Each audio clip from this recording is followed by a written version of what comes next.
Hello बच्चों, तो class 8th का चैप्टर नंबर 10 का क्वेश्चन आंसर हम लोग इतिहास का करेंगे, अतीत से वर्तमान पार्ट 3 का। तो इसमें हम लोग देखेंगे कि भागलपुर के शहरी विकास औपनिवेशिक शहरों से सही गलत बताएं। तो सही गलत करना है आपको। तो भागलपुर शहर का विकास औपनिवेशिक शहरों से भिन्न पारंपरिक शहर के रूप में हुआ। हाँ, सही।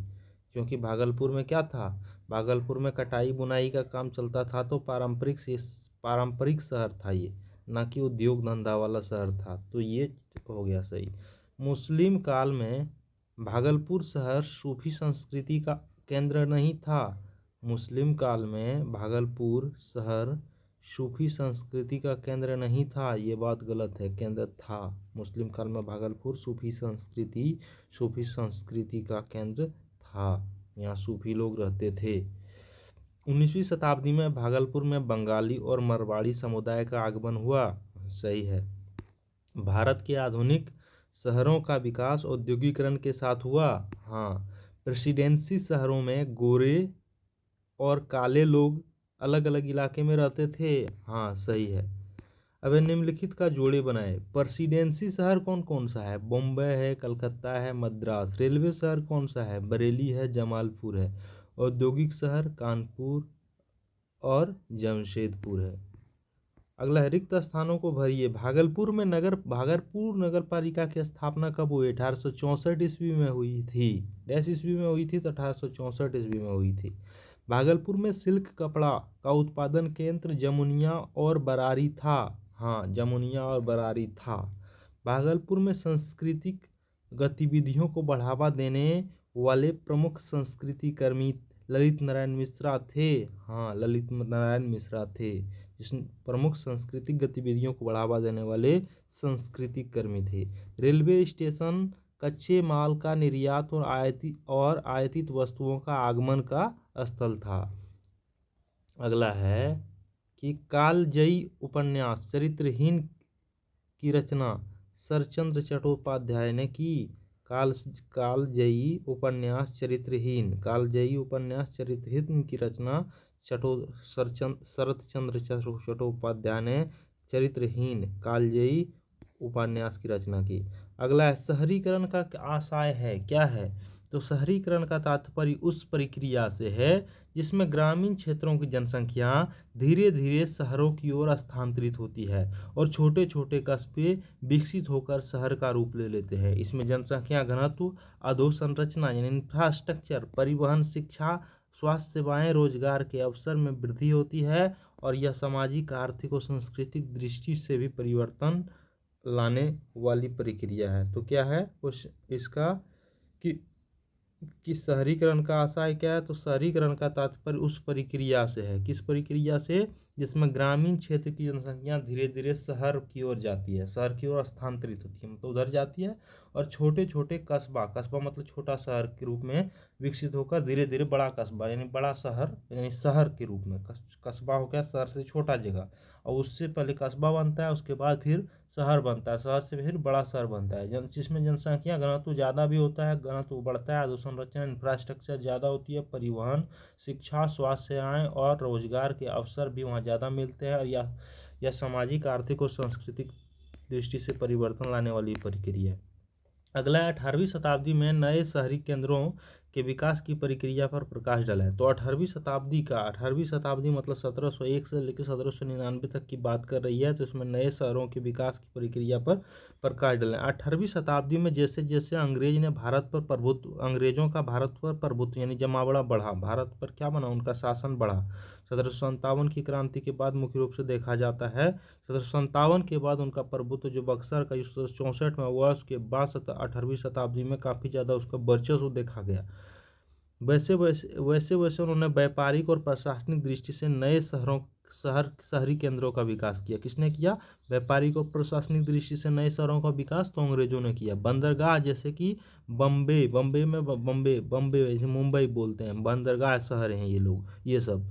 और कलकत्ता जिसे कोलकाता बोलते थे, मद्रास, चेन्नई जिसे बोलते थे, ब्रिटिश व्यापार के मुख्य केंद्र बने। ये सब बंदरगाह ही शहर थे, बंदरगाह समुद्र के किनारे वाला शहर थे। साथ ही रेलवे लाइनों और मिलों की भी स्थापना स्थापना ने कई नए शहरों को जन्म दिया। क्या दिया? रेलवे लाइन और मिलों की स्थापना ने कई नए शहरों को जन्म दिया। रेलवे लाइन जब बना और मील की स्थापना हुई, बहुत जगह अलग अलग प्रकार के मील बने, कपड़ा का मील, जूट का मील, ये सब से इस प्रकार से मील यानी कारखानों की स्थापना से क्या हुआ? नए शहर का जन्म हुआ। उस कारखाने में काम करने के लिए लोग वहाँ गए और इस प्रकार से लोगों का जमावड़ा बना और कस्बा से शहर बना। इन शहरों में रोजगार, व्यापार, सांस्कृतिक गतिविधियाँ बढ़ी, जिससे शहरीकरण 18वीं शताब्दी में देखा जाए तो तीव्र हुआ। ग्रामीण और शहरी अर्थव्यवस्था में अंतर स्पष्ट करें। ग्रामीण और शहरी अर्थव्यवस्था मतलब रुपये पैसे से संबंधित, जिसमें आय कमाई के साधन शामिल हैं। तो उसमें क्या अंतर है? कई बुनियादी अंतर होते हैं। उनके संसाधन जो होते हैं, उनके जीवन शैली जो होते हैं, उनके रोजगार के प्रकार पर आधारित होते हैं। जैसे कि मुख्य जो आधार है ग्रामीण अर्थव्यवस्था का, वो कृषि है, पशुपालन है और कुटीर उद्योग है। जबकि शहरी में उद्योग है, व्यापार है, सेवाएं और तकनीक है। यहाँ सारा उद्योग, व्यापार, तकनीक आदि है। जबकि रोजगार के अवसर यहाँ सीमित और मौसमी है, क्योंकि कुछ ही समय तक मिलता है, फिर मौसम खत्म होने पर नहीं मिलता है। जबकि यहाँ रोजगार के अलग अलग प्रकार के अवसर हैं और अस्थायी है। आवास व्यवस्था फैली हुई और परंपरागत है, यानी ट्रेडिशनल है। जबकि यहाँ घनी और योजनाबद्ध है। जनसंख्या यहाँ कम है और यहाँ अधिक है। जनसंख्या घनत्व यहाँ कम है और जनसंख्या घनत्व यहाँ अधिक है। अगर जनसंख्या घनत्व का बात कर रहा है, संरचना और विकास धीरे धीरे विकसित होता है। यह तीव्र और नियोजित मतलब एकदम सिस्टमेटिक ढंग से विकसित होता है। जीवन शैली सरल होता है, सामूहिक और परंपरागत रूप से कई चीज़ चलती रहती है।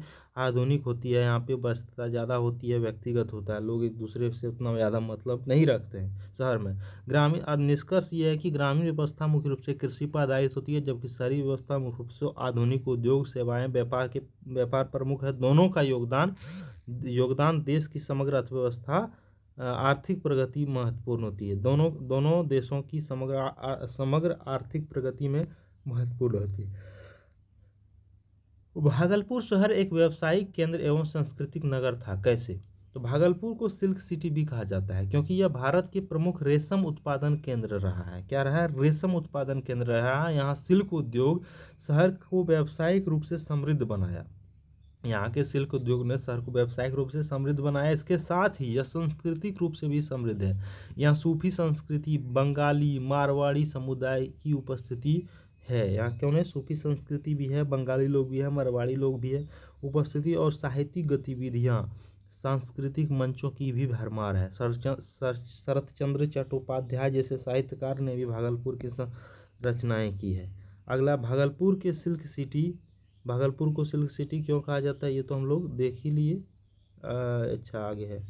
भागलपुर में उच्च गुणवत्ता वाले तसर सिल्क तैयार होते हैं। कौन होते हैं? तसर सिल्क तैयार होते हैं। यहाँ पे रेशम उत्पादन केंद्र है, जैसे जमुनिया और बरारी में स्थित है। और भागलपुर सिल्क की मांग देश विदेश में रही है। इसके कारण भागलपुर का नाम सिल्क सिटी पड़ गया है ना। उच्च गुणवत्ता वाला तसर सिल्क पाया जाता है, उत्पादन होता है। इस उद्योग ने स्थानीय रोजगार और व्यापार को बढ़ावा दिया। शहरों के सामाजिक परिवेश को समझाएं। शहरों का सामाजिक परिवेश विविधता से भरपूर है। यहाँ विभिन्न जाति, धर्म, भाषा, संस्कृति, आर्थिक वर्ग यानी अलग अलग पैसे से जुड़े लोग रहते हैं। यह विविधता शहरों को जीवंत बनाती है। शहर में शिक्षा है, चिकित्सा है, रोजगार है, आधुनिक जीवन शैली लोगों को आकर्षित करती है। साथ ही सामाजिक समानता है, स्वतंत्रता, प्रतिस्पर्धा जैसे मूल्य शहरी परिवेश की विशेषताएं हैं। शहरी परिवेश की सामाजिक परिवेश की क्या विशेषता है? तो यहाँ अलग अलग विभिन्न जाति, धर्म, भाषा, संस्कृति और आर्थिक वर्ग के लोग रहते हैं। यहाँ भी यह विविधता शहर को जीवंत बनाती है। शहर में चिकित्सा, रोजगार, आधुनिक जीवन शैली लोगों को क्या करती है? आकर्षित करती है शहर की ओर। और इससे क्या होता है? शहर लोग जाना पसंद करते हैं, क्योंकि वहाँ चिकित्सा अच्छा सेवा है, शिक्षा अच्छा है, रोजगार के अवसर ज़्यादा है। आधुनिक जीवन शैली से लोग नए नए स्टाइलिश कपड़े पहनते हैं। साथ ही सामाजिक समानता और स्वतंत्रता और प्रतिस्पर्धा, कंपटीशन जैसे मूल्य शहर की परिवेश की विशेषता है। तो ये हमारा चैप्टर ख़त्म हो गया बच्चों। तो इसके साथ आपको बहुत बहुत धन्यवाद वीडियो देखने के लिए। धन्यवाद।